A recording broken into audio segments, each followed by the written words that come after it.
Quiconque aime son père ou sa mère, son fils ou sa fille plus que moi, n'est pas digne de moi. Celui qui ne prend pas sa croix et ne me suit pas n'est pas digne de moi. Celui qui aura conservé sa vie la perdra. Matthieu 10, 37, 38, 39. Le Seigneur illustre ici ce qu'il entend par prendre sa croix et perdre sa vie, ou renoncer à soi-même.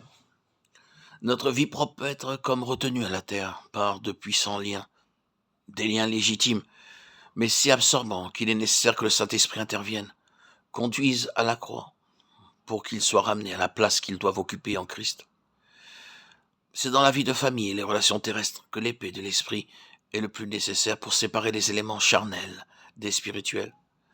Car il est presque impossible qu'à un moment donné, les droits du crucifié n'entrent pas en conflit avec les liens de l'affection. C'est alors que nous expérimentons que nos ennemis sont ceux de notre propre maison et que les mains qui nous clouent au bois sont celles de ceux que nous aimons.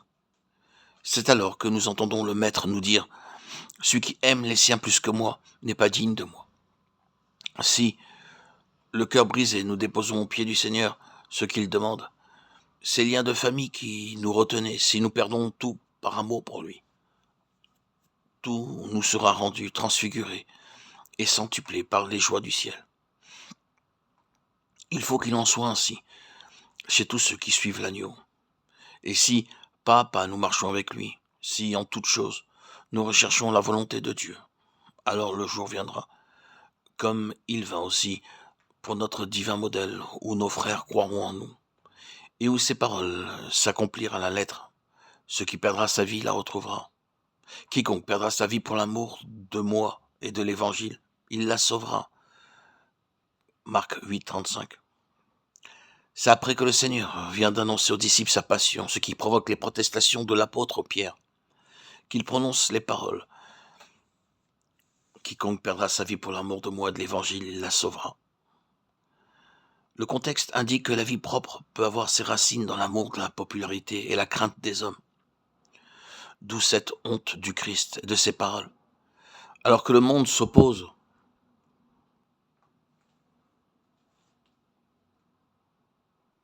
à lui, à la vérité, par crainte des hommes, par amour du monde, il est possible de passer à l'ennemi en refusant de confesser Christ.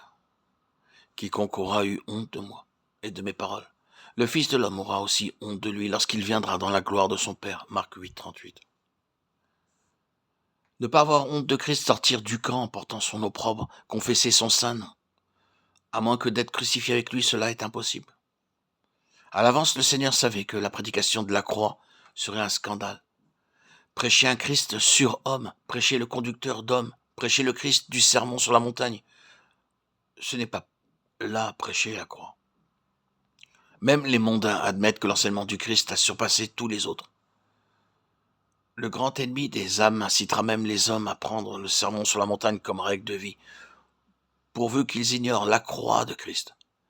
Bien plus, il les aidera à observer les lois du royaume pour les séduire à accepter un évangile sans croix, sans sacrifice expiatoire, sans Christ.